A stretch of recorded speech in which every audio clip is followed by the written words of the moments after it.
Nickelodeon, one of the most iconic and recognizable brands in television history. Known for its countless memorable shows, it was home to some of the most creative programming ever made. But above all, it's synonymous with its biggest hit, SpongeBob SquarePants. The show needs no introduction, as it only propelled Nickelodeon to greater heights, but also, ironically, became the catalyst for its decline. It all seemed so sudden, didn't it? After the 2000s, the channel lost its charm almost overnight. What happened? What caused the creativity and magic behind the orange splat to disappear? Did the people at Nickelodeon stop caring? Were they simply burnt out? Well, the answer traces back to a single event, a marathon that went disastrously wrong, an event Nickelodeon would rather erase from history. But despite their attempts to bury it, the fallout lingered, tarnishing their reputation and marking a decline in the quality of their shows. This remains one of the most infamous scandals in television history. We're talking about none other than the ultimate SpongeBob Sponge Bash.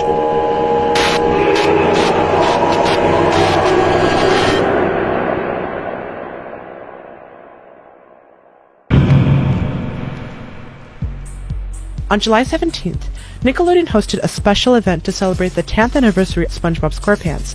The marathon featured segments like Top 10 Picks, showcasing fan-favorite episodes, and Celebrity Favorites, where stars shared their favorite episodes, like Jerry Trainer, who highlighted Muscle Ball Buff Pants.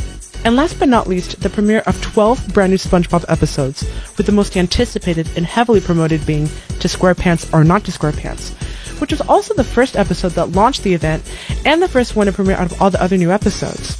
With this insane marketing campaign, this marathon was designed to be Nickelodeon's biggest and most memorable celebration, a landmark event in the channel's history. However, something went wrong. And by wrong, I mean horribly. And while the event did soon become one of Nickelodeon's most talked about events, it wasn't for the reasons they had hoped.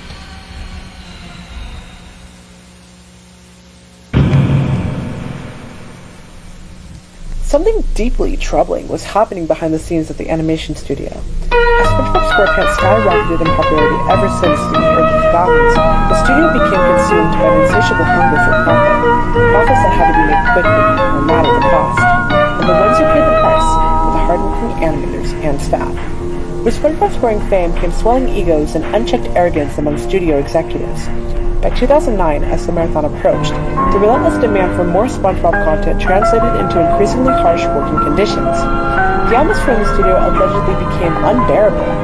Employees described an environment where management was dismissive, deadlines that were just ridiculous, and staff that were overworked to the brink of exhaustion. The mental toll was immense, and the stress seeped into every frame of animation. Hello, children. Part of the reason why the show's quality Today I'm going to tell you a new story. In case you haven't realized yet, the story is about Christmas. Last forever. Oh, Christmas.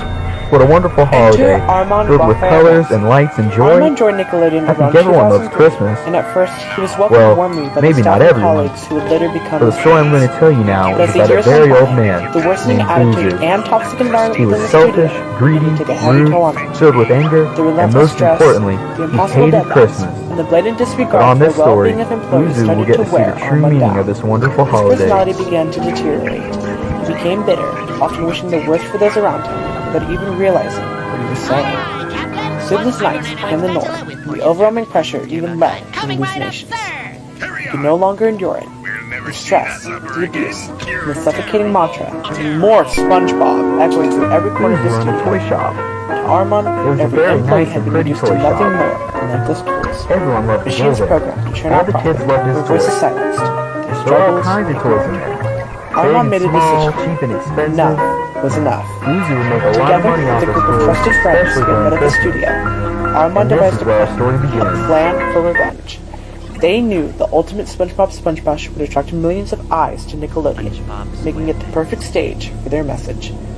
Their goal was clear: Our story sabotage the begins at marathon Boozer's and toy expose the store harsh during reality Christmas behind the Eve. cheerful facade of the channel. Danny They were was determined to show the story true as face usual, of till all of a Julian. sudden, No matter the consequences, the whole world to see.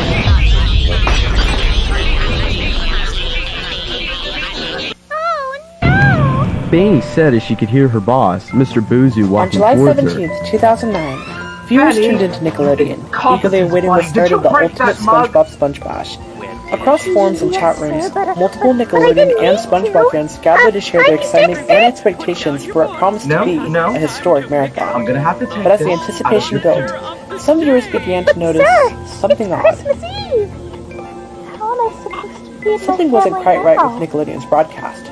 Fortunately, two clips of these strange occurrences still exist. The iCarly and Dora the Explorer, respectively. The latter coming from a YouTube upload that, surprisingly, has never been taken down. But here's the thing, these glitches weren't technical issues. They were something far more deliberate, an intentional act of sabotage, and yet most viewers didn't caught on. Take a look at these two clips and see if you can spot what's truly off about them. Who could it be at these hours? Why, hello there, kidso. Pleasure to meet you. I was wondering if you were willing to help us raise money for the poor people in prison. First ever Yellowbration to Saluda Square, beyond compare. A catcher of jellyfish, a blower of bubbles, You're not supposed to do that. of patties.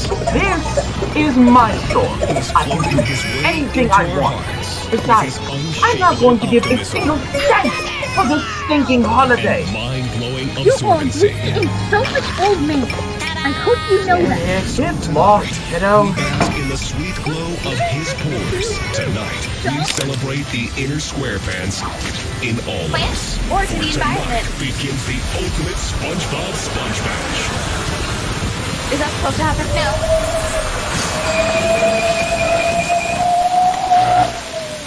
Well, nothing.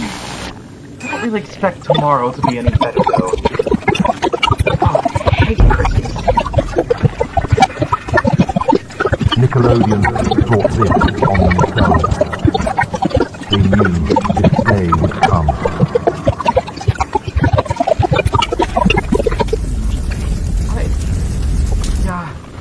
I should get some sleep. No, I don't.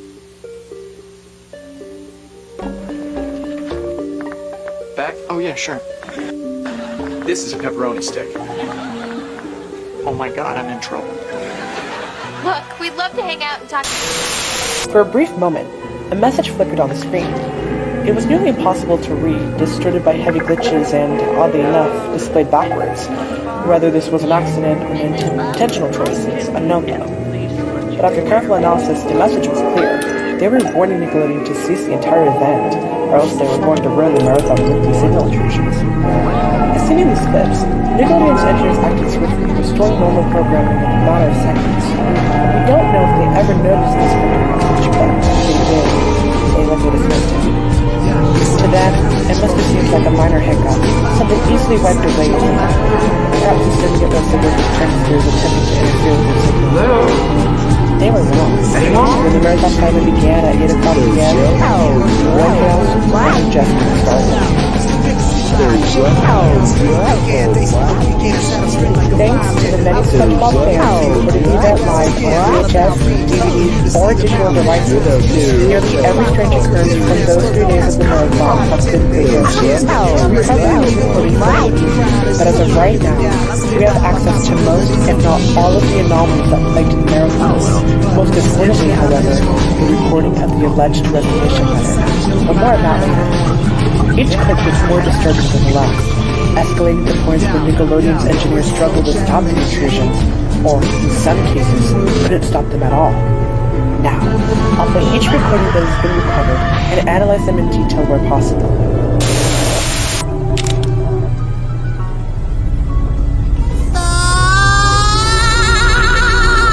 I see you even brought your dumpling up. It's 3 Don't you mean...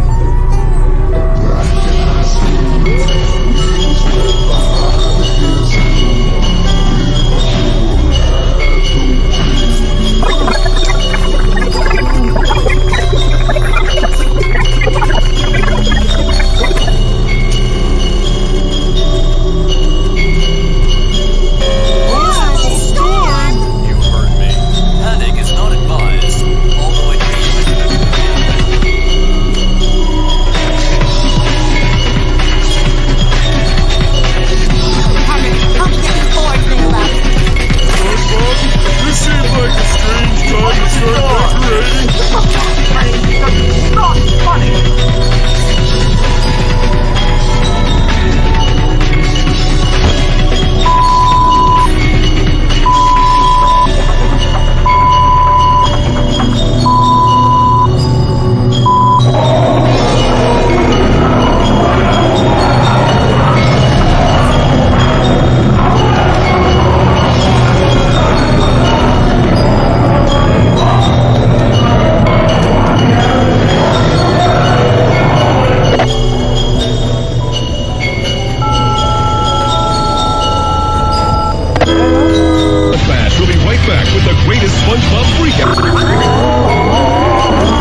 place.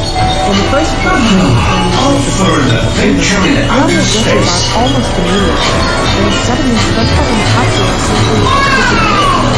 Adding to the strangeness, the message at the bottom of the strange message is clearly indicating perpetrators have infiltrated Nickelodeon system, modifying the action and eventually,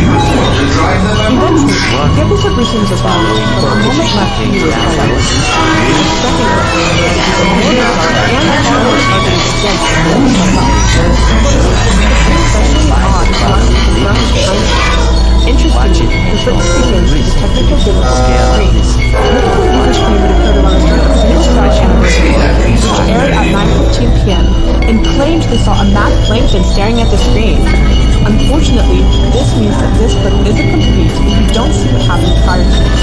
Whatever the case, these clips were only a small taste of the chaos that was about to unfold.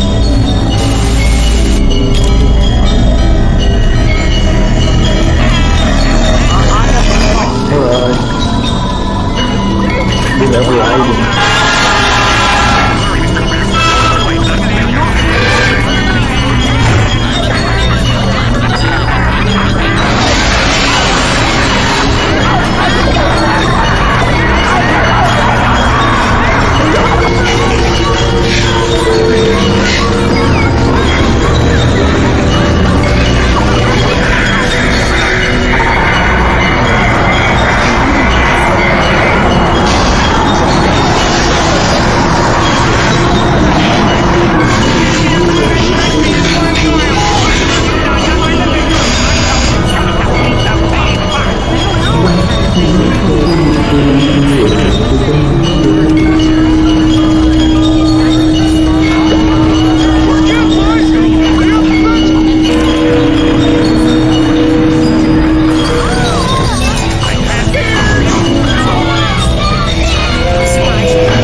If you have me by my house,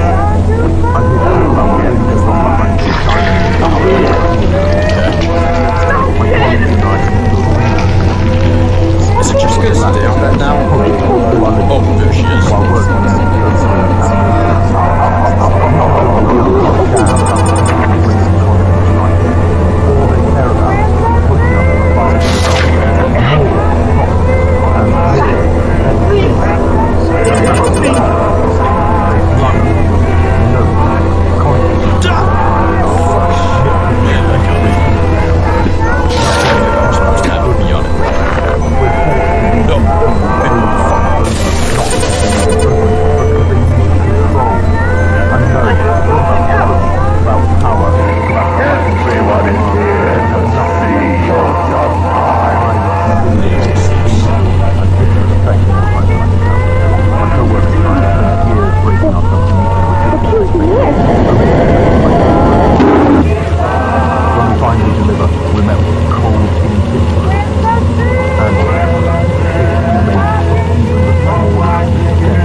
I'm not the only one.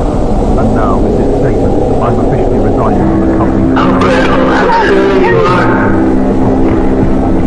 You fell right into the hallucinations I made you have about your brother.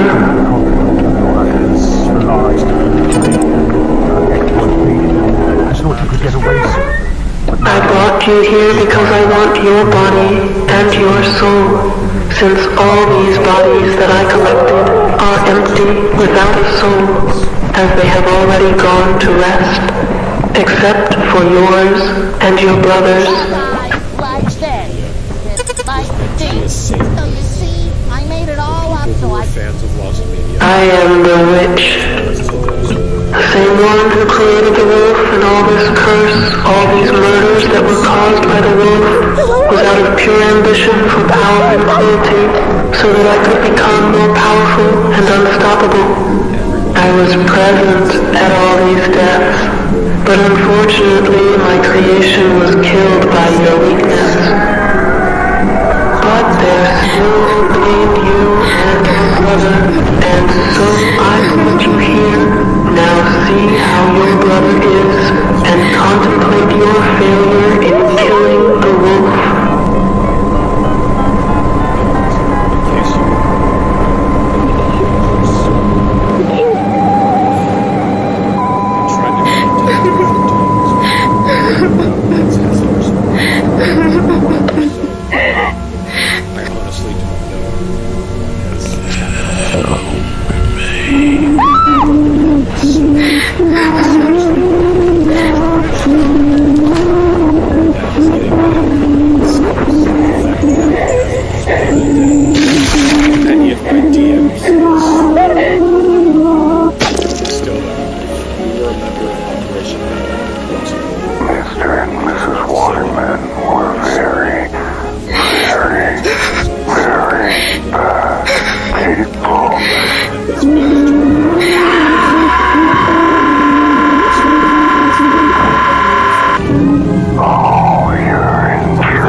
No, what have you done?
Oh my God, there you are! Young girl, we've been looking for you all around town! Dad? You know you kids shouldn't be around places like this. Jesus, Jay. The things people say about this place. Let's just go. Both of you. Let's go home.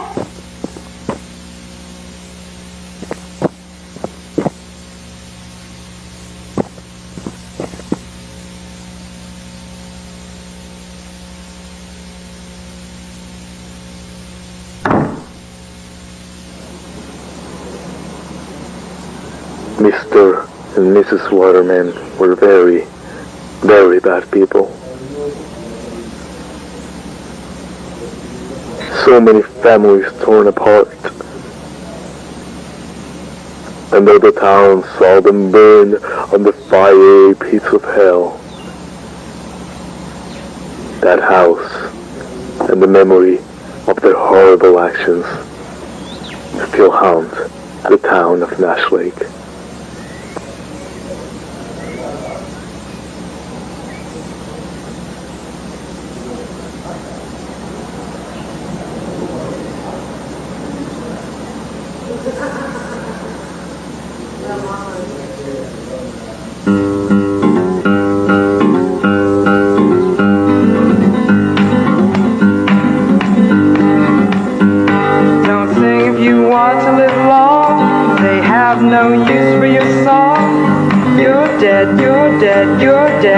You're dead and out of this world. You'll never get a second chance. Plan all your moves in advance. Stay dead, stay dead, stay dead, stay dead and out of this world. When you smile and it tears your face,